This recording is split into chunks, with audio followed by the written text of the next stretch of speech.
تعالیٰ قرآن میں کیا کہتے ہیں؟ فلا صدقا ولا صلی. دنیا کو اس نے ہاں میں بتا رہا تھا، ابو طلحہ انصاری آئے، نبی سے عرض کیا یا رسول اللہ، اللہ کہہ رہے ہیں محبوب چیز صدقہ کرو، یہ سارا باغ میں نے کیا کیا؟ صدقہ. ہمارے نبی نے فرمایا بخن بخن، واہ واہ، ذاک مال رابح، یہ تو بڑا قیمتی مال ہے، پوری پراپرٹی اٹھا کے لے آئے. اور ہمیشہ ہمارے نبی نے ہر صحابی سے سارا مال قبول بھی نہیں کیا ہے کہ ایسا نہ ہو کہ آپ پہ ایسے حالات آ جائیں. بہت کم لوگوں سے آپ اس طرح کا مال لے لیا کرتے تھے، جن کے بارے میں یقین ہوتا تھا کل ان پہ اگر حالات آ گئے تو یہ اللہ سے شکایت نہیں کریں گے، ان حالات میں یہ خوش رہیں گے. تو ان صحابی نے کیا کہ یہ ایمان کی کتنی بڑی علامت ہے بھائی، ہمارے نبی کو اصحاب کیسے ملے تھے اور ہمارے نبی کا ظرف کتنا بڑا.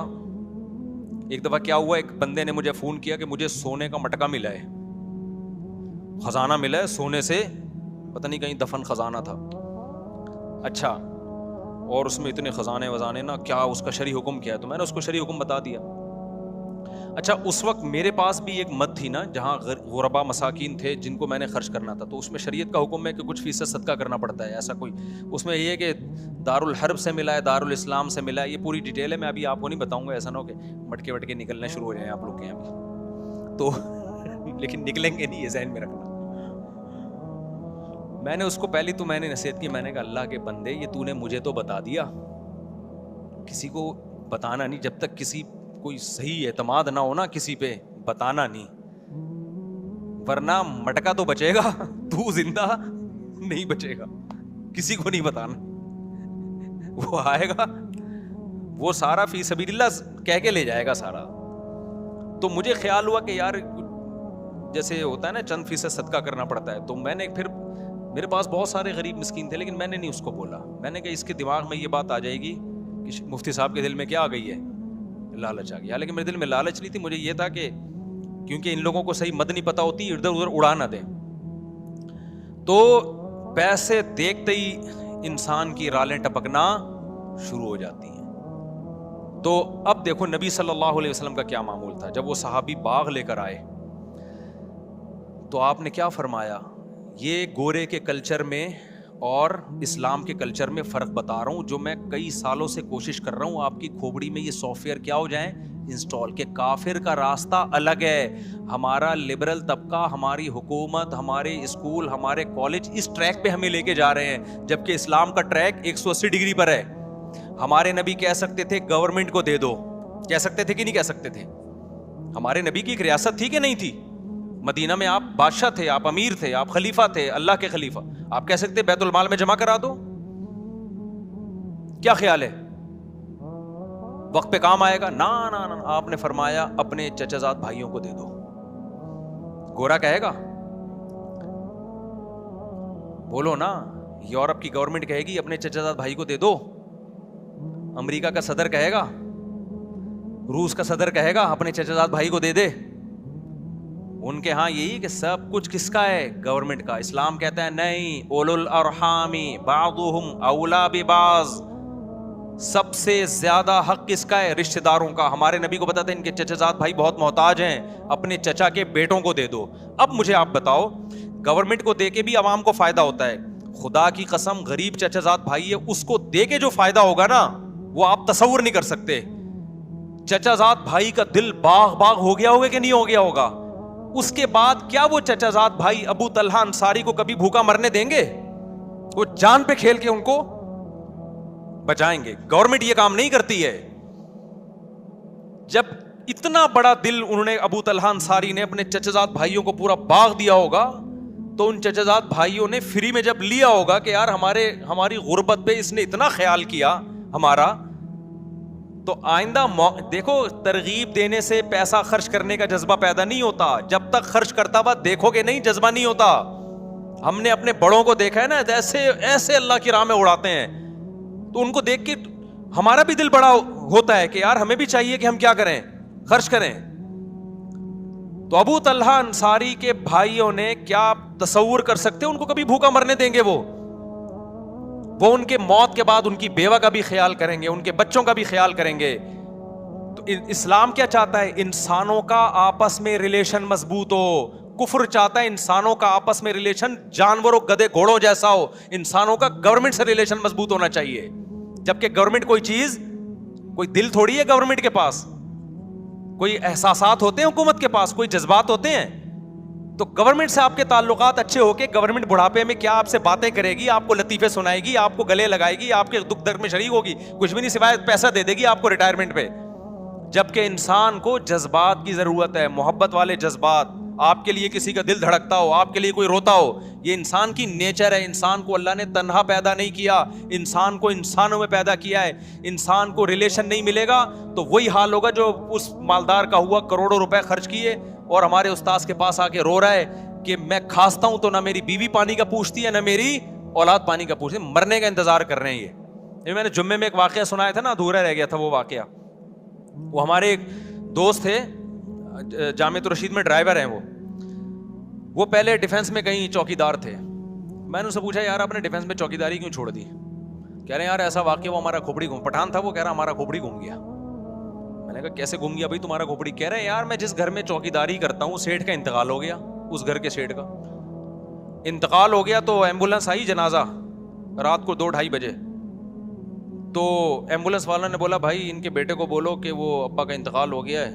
کہہ رہے انتقال ہاسپٹل میں ہوا, بچہ گیا نہیں وہاں. تو میت جب گھر آئی ہے تو کہہ رہے میں گیا, میں نے اس کے بیٹے کو جگایا, بھائی تمہارے ابا کی ڈیتھ ہو گئی ہے. کہہ رہے ہمارے گاؤں میں تو رونا دھونا کئی مہینے تک تعزیت چلتی ہے, رو رہے ہوتے ہیں, ڈپریشن میں چلے جاتے ہیں. کہہ رہے میں گیا, میں نے اس کو اٹھایا, اٹھا ہی نہیں. بولا عیدی سینٹر والوں کو بولو غسل کفن دے کے دفن کر دیں. اور یہ واقعہ بھی 20-25 سال پرانا ہے. اب تو اور ترقی کر لی ہے بھائی ڈیفینس نے, اب تو یہ چھچور پنا بھی نہیں ہے کہ عیدی, وہ سارے ڈیفینس والے ایسے نہیں ہیں بھائی, بہت سے اچھے بھی ہیں جو بیان سنتے ہیں ہمارا, ان کے علاوہ کی بات کر رہا ہوں. تو کہہ رہے کہ یہ حال, کہہ رہے میں نے کہا یار یہ انسان کا بچہ ہے, یہ تو اس سے تو گدھا اچھا ہوتا ہے. باپ کی میت آئی ہوئی ہے باہر, ہم تو کئی مہینے, میرے جب والد صاحب کا انتقال ہوا 6 مہینے میں ٹینشن سے نکلا نہیں تھا. حالانکہ ہم تو اتنا سوچ کے بھائی موت تو برا ہے, پھر بھی 6 مہینے تک مجھے ٹینشن مسلسل رہی ہے. تو وہ کہہ رہے ہیں کہ یار یہ کیسا آدمی ہے بھائی. تو کہہ رہے ہیں میں نے کہا اس جگہ کو چھوڑو, ان لوگوں کو چھوڑو, ورنہ ہمارا دل بھی پتھر ہو جائے گا. یہ تو نبی صلی اللہ علیہ وسلم قوم عاد اور قوم سمود کے آثار سے گزرتے تھے نا, تو منہ چھپا لیا کرتے تھے, کپڑا ڈھانپ لیا کرتے تھے تاکہ اس عذاب کو نہ دیکھیں. بخاری کی حدیث ہے, قوم سمود کے آثار سے آپ گزرے, صحابہ نے وہاں پانی, کنووں سے پانی نکال کے آٹا گوندا, آپ نے سارا آٹا پھینکنے کا حکم دیا کہ ان کنووں سے پانی بھی نہ پیو. حالانکہ کنووں میں تو کوئی خرابی نہیں تھی نا, لیکن علماء نے حکمت لکھی ہے کہ اس سے دل سخت ہو جاتے ہیں. اس سے دل کیا ہو جاتے ہیں؟ پتہ ہے بھائی قوم سمود تھی, اللہ کا قہر آیا اس کے اوپر, انہی کنووں سے آپ پی بھی رہے ہو اور آٹا بھی گوند رہے ہو, تو اللہ کے عذاب کی کا جو خوف ہے نا وہ آہستہ آہستہ کیا ہو جائے گا, کم ہو جائے گا. تو یہ حکمت تھی اس میں. تو ایسے علاقوں میں, علاقہ تو ڈیفینس میں تو ہر طرح کے لوگ ہیں, اچھے بھی برے لوگ بھی, لیکن ایسی جگہ چوکیداری کرنا جہاں اس طرح کے لوگ رہتے ہوں. تو ہمارا پٹھان دوست ہے, اس نے بولا یار ہم بھی, ہمارے بھی کہیں ایسا نہ ہو جائے, تھوڑے دن میں ہمیں بھی اپنے ابا کیا لگیں گے بھائی, بوجھ لگیں گے. ہم کہیں گے یار اس کے تو جنازہ باہر پڑا ہوا ہے, ابا نہیں آ رہا, اور ہم سارا دن ابا کے پاؤں دباتے رہتے ہیں. تو یا تو وہ بے وقوف ہیں یا ہم بے وقوف ہیں. تھوڑے دنوں میں ہو جاتا ہے انسان. اس نے کہا, ہم نے کہا چوکیداری چھوڑو, کسی مدرسے میں ڈرائیونگ کرو پھر جا کے. تو نبی صلی اللہ علیہ وسلم نے حضرت ابو طلحہ کو کیا حکم دیا, یہ باغ چچزاد بھائیوں کو دے. بعض دفعہ آپ نے بیت المال میں بھی جمع کروایا, وہ بھی ضرورت ہے, گورنمنٹ کو بھی ضرورت ہوتی ہے, لیکن صحابہ بیت المال میں بھی دیتے تھے, ان کو پتا تھا خرچ کس پہ ہوگا. ہمارے یہاں تو لوگ ٹیکس نہیں دیتے, زکاتیں بہت دیتے ہیں. ٹیکس کیوں نہیں دیتے؟ لوگوں کو حکومتوں پہ اعتماد نہیں ہے. اور خدا کی قسم یہ ہمارا مذہب ہے جس کی وجہ سے ملک چل رہا ہے, ورنہ غریب کو یہاں کوئی تھوکنے کے لیے تیار نہ ہو, کیونکہ گورنمنٹ کے نہ تو اولڈ ہاؤس ہے نہ غریبوں اور معذوروں کی مدد ہے. یہ تو مذہبی جذبہ ہے جس کی وجہ سے ہم معذوروں کو گھروں میں پال لیتے ہیں, بوڑھے ماں باپ کو گھروں میں رکھ لیتے ہیں ہم لوگ. تو خیر میں قرآن کی آیت جلدی سے کمپلیٹ کروں. قرآن کہتا ہے فلا صدق ولا صلی, موت کے وقت جب جان حلق کو پہنچ گئی, اب یہ کہہ رہا ہے دم درود کرنے والا کوئی لے کر آؤ بھائی, ڈاکٹروں سے میرا کیس نہیں ہینڈل ہو رہا. اب اللہ کہتے ہیں جب آخری سفر ہوتا ہے اب یہ کہتا ہے کہ بھائی اب اللہ اس سے شکایتیں شروع کرتے ہیں. فلا صدق ولا صلی, اللہ کہتے ہیں نہ تو نے صدقہ خیرات کیا, ولا صلی, اور 5 ٹائم اذان کی آواز تیرے کان میں آتی تھی, حی علی الصلاۃ, آ جاؤ نماز کی طرف, تیرے پاس نماز کے لیے ٹائم نہیں تھا. ہم یار دنیا میں کسی مذہب میں کسی عبادت کے لیے اتنے خوبصورت طریقے سے نہیں بلایا جاتا جتنا نماز کے لیے اللہ نے اذان رکھی ہے. ہے کوئی دنیا میں مذہب جس میں عبادت کے لیے اتنے پیارے الفاظوں ہیں؟ بھائی کوئی سنتا ہے؟ کوئی ہو رہی ہے بھائی, بچپن سے سنتے آ رہے ہیں, اذان ہو گئی, بس لوگ پوچھ رہے ہیں اذان ہو گئی, ہاں بھائی ہو گئی ہے. اس سے زیادہ اذان کو کوئی لفٹ نہیں کراتا. یہ تو پورا بیان ہے, اللہ کی پوری تقریر ہے کہ مسجد میں آ جاؤ نماز کے لیے. پوری زندگی کانوں میں پڑتی ہے. اللہ کہتے ہیں اب تیری موت کا وقت ہے, نہ تو نے صدقہ کیا, ولا صلی, اور حی علی الصلاۃ کی آواز تیری کان میں آتی رہی, تو نے اس آواز پر بھی لبیک نہیں کہا. فلا صدق ولا صلی ولکن کذب وتولی, تو انکار ہی کرتا رہا. کوئی قول سے انکار کرتا ہے, کوئی عمل سے انکار کرتا ہے. کہہ رہے بھائی یہ ایسا ہی ہے. ایک تو مذہب جو ہے نا وہ ایک کلچر ہے, ہر قوم کا ایک مذہب ہوا کرتا ہے. ہندوؤں کا بھی ہوتا ہے, عیسائیوں کا بھی ہوتا ہے, تو مسلمانوں کا بھی ہے. ان کا اسٹائل ہی یہی ہوتا ہے کہ 5 ٹائم اذانیں دیتے ہیں اور صدقے خیرات کی ترغیب دنیا کے ہر مذہب میں ہے. تو نے کیا کیا؟ تو اس کو لفٹ ہی نہیں کرائی تو نے ہماری باتوں کو. وتولی, پیٹ پھیر کے جاتا رہا ہمیشہ. تیرے سے جب کوئی بحریہ ٹاؤن کی بات کرتا فوراً تیرے کان کھڑے ہو جاتے. جی ذرا کائنڈلی دوبارہ دہرائیے, کیا کہنا چاہ رہے ہیں آپ؟ سنا ہے ریٹ اوپر جا رہے ہیں تو ایک دم نا کان کیا ہو جائیں گے, کھڑے ہو جائیں گے. جیسے کوئی بات کرے گا, 4 شادیوں کے بعد ایک دم سب ہل جاتے ہیں نا, جیسے وائبریشن پہ آ گئے ہوں. جیسے کیا آ گئے ہوں, وائبریشن پہ ہوگا. تو ہر طرح کی بات میں دلچسپی. لیکن اللہ کہتے ہیں میں کہہ رہا ہوں حی علی الصلاۃ, حی علی الفلاح, اور نماز کے لیے آؤ, کامیابی کے لیے. تو یہ تو پرانے قصے ہیں, اللہ میاں تو پتہ نہیں کب سے کہتے آ رہے ہیں یہ بات. کامیابی ابھی تو ملتی, وہاں جاؤ یوں کر کے کھڑے ہو جاؤ, ایک رکوع کرو, سلام پھیرو, بس یہی ہوتا ہے. اس کے علاوہ تو کچھ بھی نہیں ہوتا. پیسے تو ملتے ہی نہیں ہیں, پیسے تو ملتے ہی نہیں ہیں, نہ فجر میں مل رہے ہیں نہ ظہر, بلکہ الٹا امام چندہ مانگ لیتا ہے بعض دفعہ. تو تھوڑے بہت ہوتے ہیں وہ بھی, وضو خانہ کی تعمیر ہے تو بیت الخلاء کی تعمیر ہے, تو آج یہ پنکھا ابا کے اصال ثواب کے لیے, نانا کے. تو فلا صدق ولا صلی ولکن کذب وتولی ثم ذهب الى اهله يتمطى. اللہ کہتے ہیں تکبر کے ساتھ اپنے گھر کی طرف لوٹتا ہے. یہ ہماری جب نصیحتیں کی جاتی ہیں نا, ایسے اگنور کرتا ہے, چلو ٹھیک ہے نا, یہ مولویوں کی باتیں ہیں, یہ مذہب کی باتیں ہیں, یہ سائنس کی بات کرو بھائی, نیوٹن کی بات کرو, آئنسٹائن کی بات کرو. کیا پیغمبروں کے قصے لے کر بیٹھ گئے ہو کہ ابراہیم علیہ السلام نے یہ کیا تھا, اسماعیل علیہ السلام نے یہ کیا تھا, اور ابو طلحہ انصاری نے باغ دیا تھا. یہ کیا قصے لے کے بیٹھ گئے؟ ولکن کذب ثم ذهب الى اهله يتمطى. آگے میں جو دھمکی کی بات کر رہا تھا نا, اب اللہ کہتے ہیں اولا لک فاولا, تباہ ہو جائے تو, تباہ ہو جائے. اب جو زندہ ہے نا اس کو اللہ کہہ رہے ہیں جو یہ کام کر رہا ہے. ہمارے حضرت یہ آیت پڑھتے تھے, فرماتے تھے مجھے اللہ کے صبر پہ تعجب ہوتا ہے کہ اللہ کافر کو اور نافرمان کو کتنی دھمکی دے رہے ہیں نا, کہ جس کو نصیحت کی جائے اور وہ منہ موڑ کے گھر جا رہا ہے تو اللہ اس کو پیچھے سے کیا کہہ رہے ہیں, اولا لک فاولا, تباہ ہو جا تو, تباہ ہو جا تو, ثم اولا لک فاولا. پھر ہم کہتے ہیں تو برباد ہو جا, پھر ہم کہتے ہیں تو برباد ہو جا. اللہ تو نے 4 دفعہ اس کو گویا کہ بد دعائیں دے دی ہیں ہماری لغت میں, تو تباہ کر کیوں نہیں رہا تو؟ بھائی دیکھو مجھے کسی پہ بہت غصہ ہے نا, میں بڑا طاقتور بھی ہوں, میں ایک بندے کو کہہ رہا ہوں یہ کر لے, وہ نہیں کر رہا, وہ الٹا کر رہا ہے. میں کہہ رہا ہوں یہ کر لے, وہ الٹا کر رہا ہے. مجھے غصہ ہے, تیری ایسی کی تیسی ہو, میں تو اللہ کرے تباہ ہو. تو دوسرا کہے گا مفتی صاحب اتنا غصہ ہونے کے بجائے ایک تھپڑ ہی لگا دو کھینچ کے. بہاریوں کی لڑائی دیکھی, ہم بہاری بڑے اچھے لوگ ہوتے ہیں لیکن میں نے لڑائی دیکھی ہے. ایک دفعہ وراثت کا مسئلہ تھا, ہمارے دوست تھے بہاری, بہت اچھی قوم ہے الحمدللہ, کسی قوم کو میں برا نہیں کہتا. ان میں ایک اچھی بات ہے کہ لڑتے نہیں ہیں, بس زبان کی حد تک ہی رہتے ہیں. یہ اچھی صفت ہو گئی نا. تو میں گیا تو وہ ان کی وراثت کا پھٹا ہو گیا تھا. مجھے نہیں پتا تھا دونوں پارٹیاں مجھ پہ راضی نہیں ہیں. ایک پارٹی نے مجھے بلایا کہ آپ فیصلہ کریں. اس کے بعد مجھے تجربہ ہوا کہ جب بھی کسی کا فیصلہ کروں گا نا, دونوں پارٹیاں ریٹرن میں لکھ کے دیں کہ ہمیں مفتی صاحب کا فیصلہ قبول ہوگا, ورنہ میں جاتا ہی نہیں, اپنا ٹائم ویسٹنگ ہے. میں نے فیصلہ کیا تو دوسری پارٹی کو قبول ہی نہیں. اب دونوں پارٹیاں لڑ رہی ہیں آپس میں. ایک کہہ رہا ہے یہ تو طالبان کو اٹھا کے, میری پگڑی ایسی تھی نا اس میں زیادہ مشہور نہیں تھا, وہ کہہ رہے ہیں تم طالبان کو کہاں سے اٹھا کے لے آئے. یہ 2007 یا 2008 کی بات ہوگی, میری پگڑی کا ہمیشہ سے یہ اسٹائل رہا ہے, جس کو میرا فیصلہ قبول نہیں ہوگا تم تو طالبان کو اٹھا کے لے, تو دہشت گرد ہیں. میں نے کہا میں تو یہاں بیٹھا ہوا ہوں بھائی, تو پگڑی میری دیکھ کے نا, تو جو الزامات ان کے آ رہے تھے 12 وہ لڑ پڑے نا.